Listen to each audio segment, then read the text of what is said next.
This is Straight Talk with Atlanta native Greg Fann, the Preacher Man, and his sidekick Shanan Jones. Frank discussions of issues affecting the ATL, Fulton County, the state of Georgia, the nation, and around the world. And now, here they are, live and in living color, the team of Jones and Fann, the Preacher Man. Bishop Greg Fann, the Preacher Man, inviting you to join us for a better understanding of dementia in the African American community on August the 26th from 7 to 8.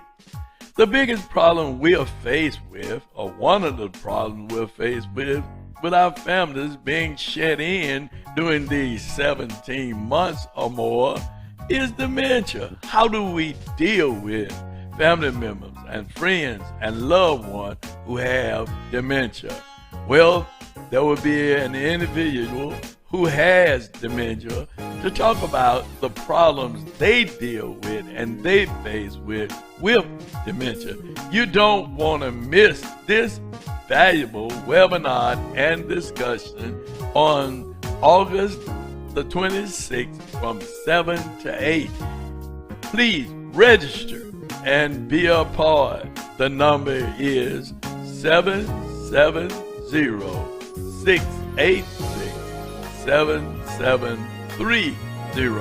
Again, call to register at 770-686-7730. It ain't nothing but straight talk.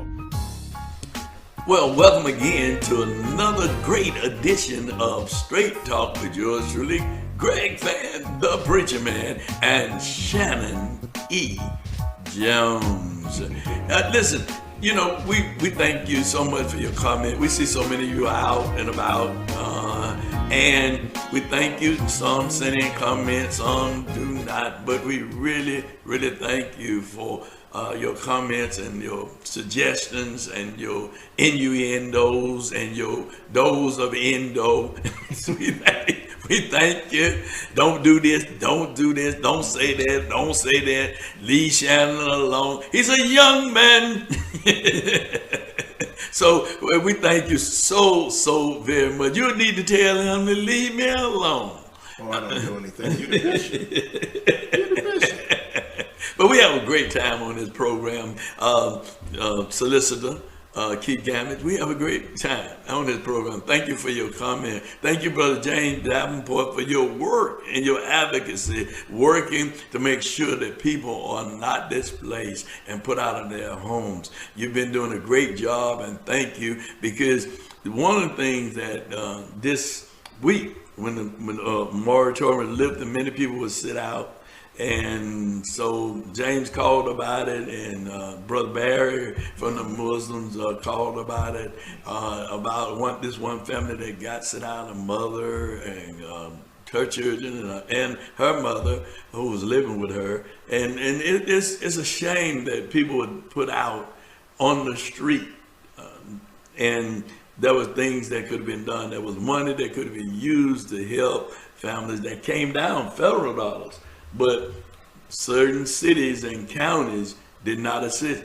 And I want to say kudos to DeKalb County NSCO, Michael Thurman, for putting money in place to help people with rental insurance and with their mortgages. And thank the judge from DeKalb County who stayed back the eviction so people would not be evicted, even though their warrants had been issued as they were in Fulton County. They were issued, but she stayed it so that people wouldn't be evicted, and that there would be an ample opportunity up to October to get their rent and their mortgages paid. Why can't that happen in Fulton County? Why can't Judge Cassandra Kirk do the same thing that Judge Jackson did in DeKalb County and retroactively go back?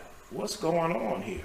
Well, I guess you'd have to talk to Judge Kirk about that, because that's in her wheelhouse, and I'm sure that you and the brothers with the CBC will have a conversation with Judge Kirk as to why she and the sisters at CBC too, yeah. Do what now? And the sisters of CBC. See, and the sisters of CBC. There's the real conversation about why we didn't do the voting down that they did in DeKalb County. And she does a fine, I mean, Judge Kirk does a fine job. Please don't think that I'm against her in any way, so you can save that email. But on this issue, I just don't understand why we can't do this. Can you talk directly in the mic? Yeah. Oh, on this issue, I don't know why we just can't. Is that better for you? All right. On this issue. On this issue. Okay, all right. Well, we won't always agree on every issue. That's life. You know, we won't. But it doesn't mean that she's not doing a good job on some areas. But in this instance, there is an issue. Precedent in terms of what could have been done to help, like the judge in DeKalb County did, could have helped to keep people to stay in their homes or apartments, right? Or a place that they may have been renting. Thank you, Brother James Davenport, for your work and your advocacy in that area. And we want to just say that those of you who have not had your shot, the numbers are going up, ladies and gentlemen. This is real talk now. We're talking about real talk. Real talk. People are getting out, people going here, people going there, kids are back in school. It's serious. Greater Hospitals is crowding up again with COVID victims. Delta, you call it Delta COVID now, but they're crowding, the hospital is crowding back up because people don't take this thing serious. They think that this is a fly-by-night thing, but it's not. It's not. Get your shot. If you haven't gotten a shot, get your shot. And they're talking about doing something for kids 12 and up. You know. This is the issue that we all need to really be, among all the issues that we need to pause and really jump on this vaccination piece. Right when I get off the phone, get off of this taping, I've got to jump on the phone with a family who just lost a loved one to the Delta variant of COVID-19. So this lady died she contracted the Delta variant, unvaccinated. Unvaccinated. Just stop beating on the table. And you're not a preacher beating a book on the book board right now. Sorry about that. That's all right. Yeah. So you can tell a preacher they got to beat. Yeah, because that's the rhythm, the cadence. But the variant is attacking. That's serious talk. That's serious talk. It's attacking the youth. Yeah, it is. The first wave of COVID attacked the elderly and middle-aged folks and folks with preconditions. That's serious talk. Now it's going directly after the youth, young adults, millennials, and children. That's straight talk. So, and it's 5 times more contagious than the other. So please, stop playing around with this. All these conspiracy theories that are out there. Well, the vaccine, they came up with it too fast. Let me just say this. Generally, when there is a vaccination study going on, Bishop, you have a university or an agency that's working on that. COVID affected the whole world, shut down the whole world, threatened the world's economy. And what happened was scientists from all over the world that had already been dealing with SARS, the other SARS viruses that led up to the SARS COVID-19, they all paused from all over the world to focus on one disease, one virus, and they worked on how to deal with that. So the working in concert, the concentration of scientists that were focused on this one thing, especially after they had already been dealing with vaccination processes for the previous SARS viruses. That's how it happened so fast. And the way that works, they give an emergency, FDA, they gives an emergency use of it because of the state of emergency that the world was in. But The vaccination works. The unvaccinated are dying. The unvaccinated are going in the hospitals and going back on the ventilators just like it was a year and a half ago.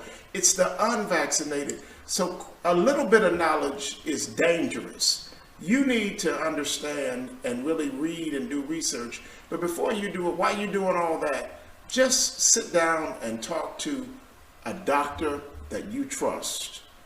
A doctor that you trust about it. And tell them about all of the conspiracy theories that you believe the CIA is doing this to make people stare.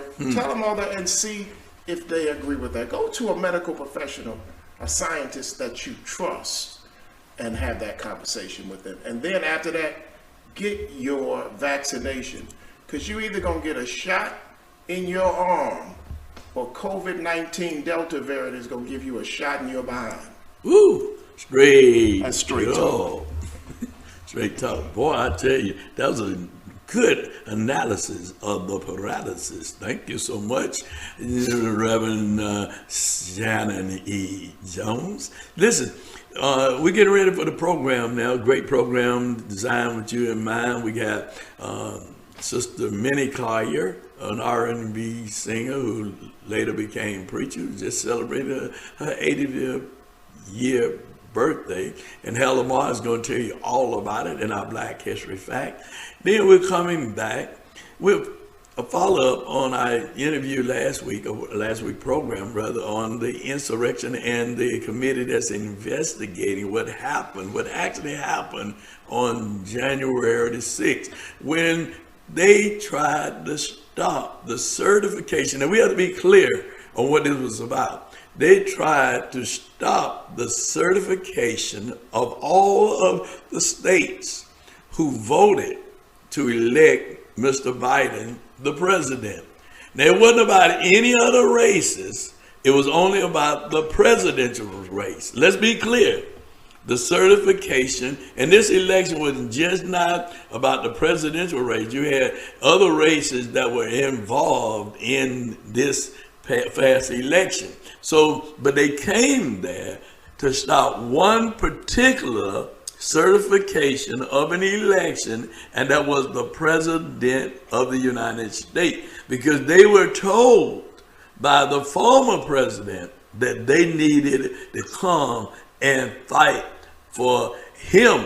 Let's be clear. Let's cut all the other rhetoric out. To fight for him to continue to be the president of the United States, or the dictator of the United States of America. So let's listen to these. Who we going with today? So we're going to listen to United States Representative Andrew Clyde from Athens, Georgia. From Georgia, okay. From Georgia. Just make it clear he's from Georgia. He's going to be grilled by United States Representative Jamie Raskin, Democrat of Maryland.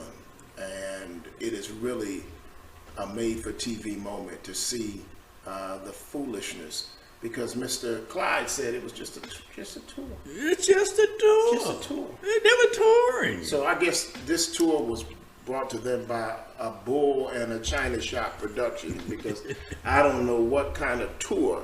We don't need to go into that. We saw that, but whatever tour, they couldn't come in my house. I mean, they ran the vice president out. They ran the speaker of the house out. Folk got shot, chasing after the police, beating them, killing the police. I don't know what kind of tour that was, but it was an uncouth tour. And certainly it looked a lot like an insurrection to me. Well, we'll talk a little bit more about it on the other side after this. Greg Fann, the preacher man, with Black History Facts right here on Straight Talk with Brother Hal Lamar. Last month was the 80th birthday celebration for singer Mitty Collier. The Birmingham, Alabama native is best remembered for her hit 45, I Had a Talk with My Man last night. She recorded several other tunes as well before deciding to give up her secular singing career and focus in lieu on religion. She also became a minister and currently pastors the More Like Christ Christian Fellowship Ministries in Chicago. This is Hal Lamar. Now back to Straight Talk with Shanan Jones and Greg Fann, the Preacher Man. You've been in tune to Black History Facts with Hal Lamar. Tune in next week with Black History Facts right here on Straight Talk. Now it's time to tell the truth. Was it an insurrection or was it a tourist attraction? Were people touring the Capitol or were they trying to take lives and destroy public property? Tell the truth. They were asked the question by several of our colleagues, including Ms. Cheney, about statements that you made saying that the January 6th violent insurrection against Congress was akin to a normal tourist visit.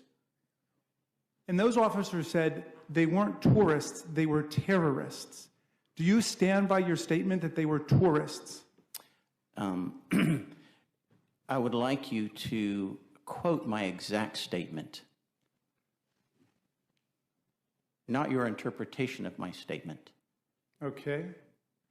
Watching the TV footage of those who entered the Capitol and walked through statuary halls showed people in an orderly fashion staying between the stanchions and ropes, taking videos and pictures. You know, if you didn't know the TV footage was a video from January 6th, you would actually think it was a normal tourist visit. Those are your words. And I stand by that exact statement as I said it. Okay.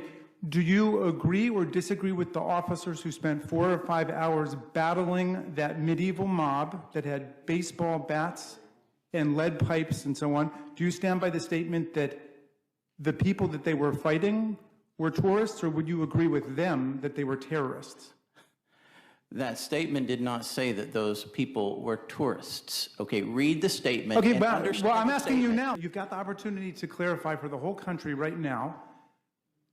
For these officers, I urge you to watch it on TV. I urge you to watch it in your office. Officer Hodges, Officer Fann, who experienced traumatic brain injury, who had a heart attack after he was tased by some of the tourists or terrorists. Officer Dunn, Officer Hodges. Do you think that what they experienced was an attack by tourists or terrorists or violent insurrectionists? You've got the opportunity to clarify for the whole country right now. If you will read the first part I'm of my not interested statement. in that. I'm asking You're you. not interested in my statement, are you? Mr. Chair, You are not. Can you yield to me for I have read your statement once. The whole country and lots of people online believed your statement that it was a normal tourist visit. That is not my statement. Okay, well, as you said, as you quoted, okay. and then you just misquoted. Clarify it right not- now for America. I just clarified it Okay, for you. I spent several hours today with millions of Americans watching sworn police officers testify about their battle to defend our lives. The members of the House and the senators. And they took issue, not with, let's put your statement aside because you used to think that you've been misinterpreted by people, but they're taking issue with an internet meme that the people here were just tourists. It was a normal day. And they were saying they weren't tourists, they were terrorists. How do you react to that? Well, I'm not responsible for an internet meme. Okay. We are here to discuss this amendment, Mr. Raskin. Okay. So you don't want to answer the question. I appreciate We are that. here to- I wouldn't we are want to here- answer it if I said what We you are said. here to discuss this amendment, and you are obviously not Okay. interested in that. You Well, want to make this another January 6th hearing. This reclaiming- is not. This is the Rules Committee. Reclaiming my time, Mr. Clyde. You voted no on giving congressional gold medals to the officers who defended our lives on that day, 140 of whom were wounded, injured, dozens of them in the hospital. People lost fingers, people had their eyes gouged, people experienced traumatic brain injuries, people are experiencing post-traumatic stress syndrome to this day. And you voted no on extending congressional gold medals to them. Why did you do that? Again, That has nothing to do with this amendment. But you know what I will tell you? Oh, I'll bring it back to the amendment, Mr. Clyde. That I co-sponsored an amendment, excuse me, a bill to give a gold medal, 3 gold medals to the Capitol Police, all right, for all of what they've done. It was introduced by Representative Gomer. So I'm sorry if you didn't understand that, or if you didn't maybe get that information. Okay, I'll reclaim my time. I am not going to vote to give Mr. Clyde, Speaker Pelosi you were a one gold of medal 21 because members. She is the one who is in charge of the Capitol Police and the Sergeant at Arms. She I'm is sorry, responsible. Mr. Clyde, I'll reclaim my time. You were one of 21 members out of 435 who voted no. You voted not to award 4 congressional gold medals to the U.S. Capitol Police and those who protected the United States Capitol on January 6th. I'm just giving you the opportunity to tell us why you were one of the 21 members who voted against it. I just told you, and you obviously didn't listen. No, you told me about another bill that you said you sponsored that I never heard of, but why did you vote no on this bill, which was on the floor of the House? The particular bill on the floor of the House, all right, was not appropriate. It was not that. The bill that was appropriate is the one that I co-sponsored. Really, what made this inappropriate? Because it awarded those gold medals to those Capitol Police for all of the times that they have defended this Capitol. Back in the 1970s, the 1980s, the 1990s, not just one incident, because I think they deserve, because there were Capitol Police officers that died from gunshot wounds back earlier. Did you know that? So you're saying this didn't go far enough? Is that your point? So you wanted to give the gold medal to these people, but you voted against it because you wanted to give it to them? No. Yeah. So I. Okay. Yeah. Well, with that, Mr. Chairman, I would just like to say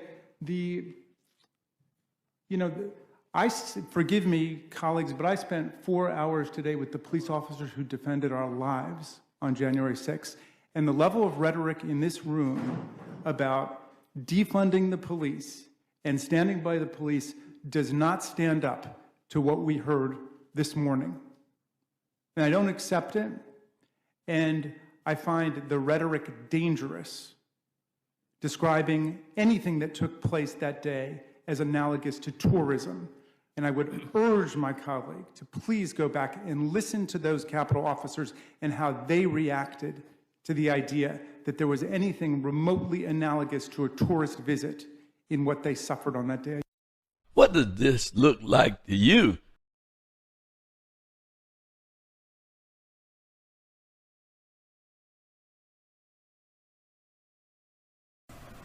Well, Shanan, I tell you, if that wasn't an insurrection, I don't know what an insurrection is. No. I mean, you see them spraying the police officers. You see them beating the police officers. Yeah. But yet, you're going to stand up there and say it was a tour. Right. And he totally tried to back out of what he said. Right. You just try to back out of it. Like, that ain't what I said. Right. It is what you said. Right. It is what you said. Right. Mr. Andrews, Mr. Adams, whatever your name is. Right. I'm just looking up. Yeah, no, but it is, Mr. Adams, that's what you said. You said that. You said that, and proudly said that. That's what he said, Mr. Andrews. Now, a tour, as defined by Webster's. Right. You just said Andrews or Adams? He's Andrew Clyde. Andrew Clyde. Yeah, Clyde. Yeah. Clyde Andrews. Yeah. Andrew Clyde. Yeah, Andrew Clyde. Okay.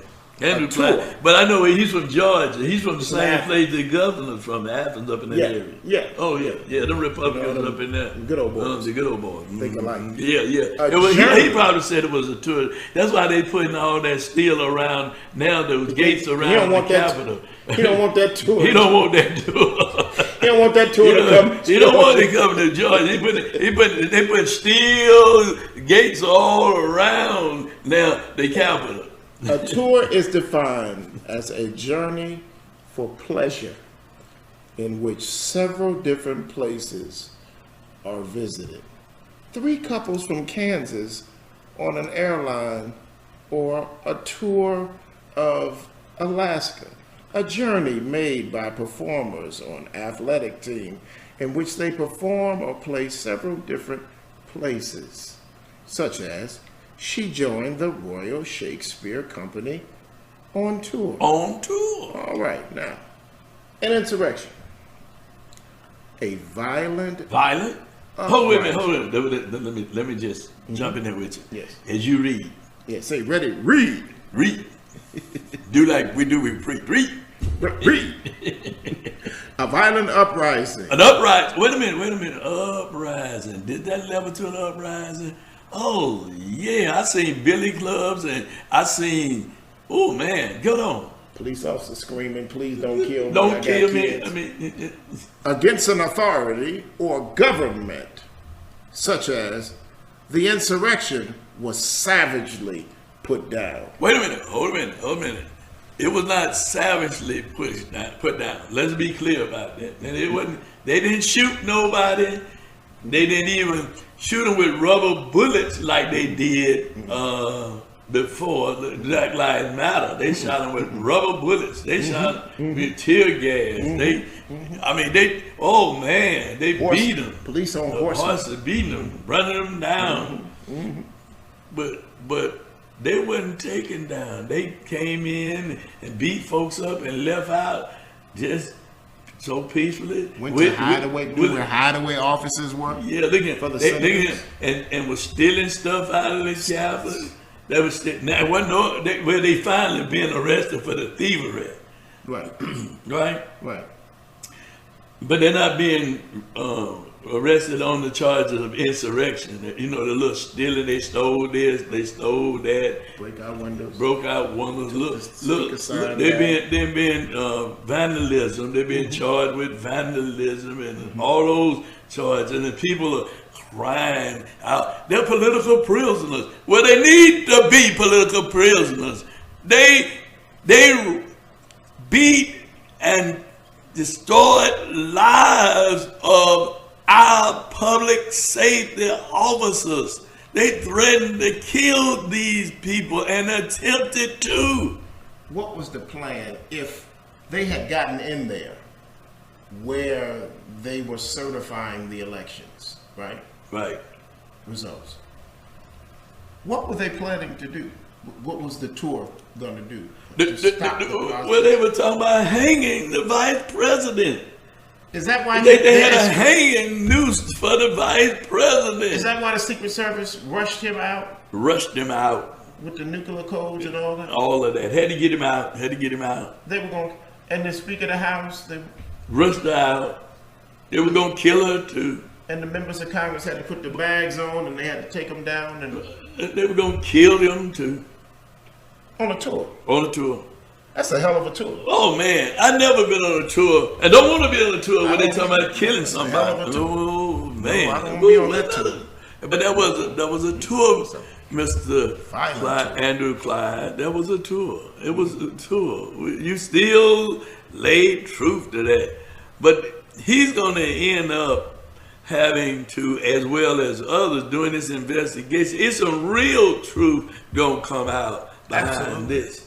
And I think I'd like to ask the Straight Talk viewers, what do you think it was? Yeah, what If do you think it If was? you just put in the comment, let us know. Give us a call. Yeah. Comment right there. Let us know. What's Yeah, it? put it and subscribe to that YouTube channel. Subscribe to YouTube You channel. Just Let us- click down there at the bottom where it says subscribe and Was it subscribe. Was it a tour It was a tour. or an insurrection? Yes, make sure you Let us know what subscribe. you- Make we sure wanna know you what you subscribe. And Make then- sure you subscribe. Yeah, subscribe. And then next week we're gonna take some of your comments and shout you out. Yeah, we following this investigation. You're going to be Absolutely. hearing more and more about this investigation. It's too important to our democracy, Absolutely. not to cover this investigation. Absolutely. It's too important. I'm talking about our democracy, our freedom to assembly, our freedom to express what we feel without intimidation or fear. right. It's That's too important to our democracy. That's right. And And we're not playing. cover this. We're not playing. We're not playing. This is- We're not playing. This straight talk. This You're straight not- talk. You're not gonna tell us just go stay in our pulpits. Oh, you ain't. Our pulpit is at the center of the table. We're not gonna be marginalized, and we're not gonna let you play these games because all of it is connected. to taking away our rights and moving the gift of democracy that we all have given our lives for, to take that and to turn that into a dictatorship. We're not going to allow it. We're not going to allow it. We're not going to allow it. So, and we're speaking to our brothers and sisters who are truly moral, whether Yes. you are black, whether White, you are red, white, whether you that's are right. Asian, That's right. whether you're Hispanic, whatever you are, right. we're speaking to you. That's Are you right. going to stand up? There's a song says, are you going to stand up for your love right? But are you going to stand up for your right to be free That's and right. to express that and feel free in a country that's supposed to be about freedom as opposed to a country that's dealing right. with a dictatorship? We're moving from democracy to right. a dictatorship. Bob Marley said, get up, stand up for your right. It's time for you to get up and stand up for your rights. Reverends, it's time for us to stop preaching all these safe sermons. We need to preach some dangerous sermons. The gospel is dangerous in the presence of evil.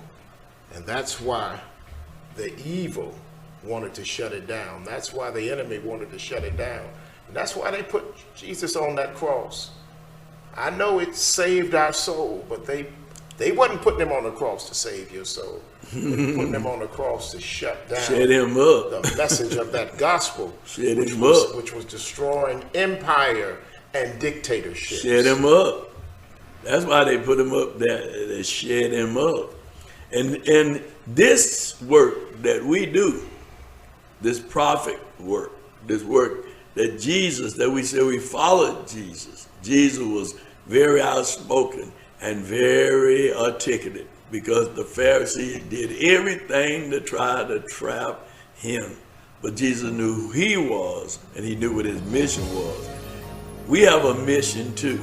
And our mission is to stand up for we know that is right. That's why we do this on Straight Talk, because we want to put this message out there for you, the viewers and the listeners, that you would understand that there are men who are not afraid to say and speak truth to power, because that's what we have to do.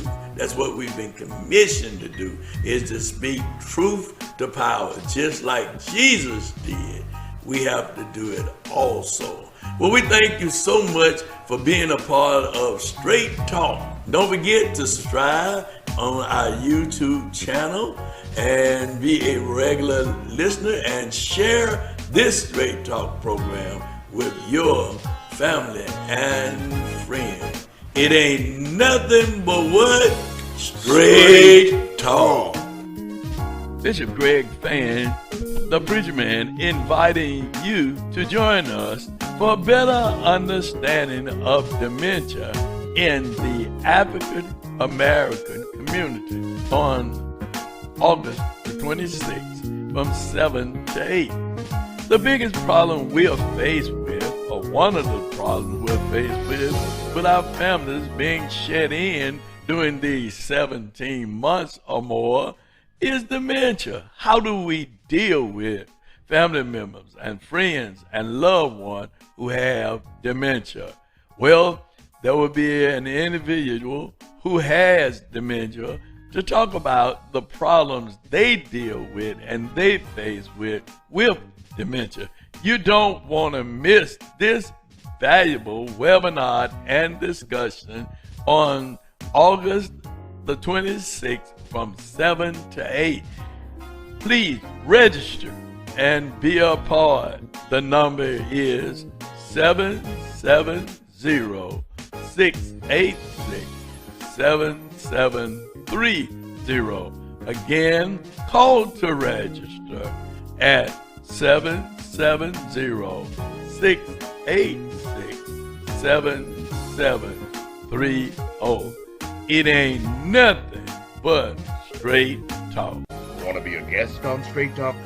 Email Greg Fann at FAN922@Comcast.net or call 404-308-0795. Join us again for another episode of Straight Talk with Shanan Jones and Greg Fann, the Preacher Man.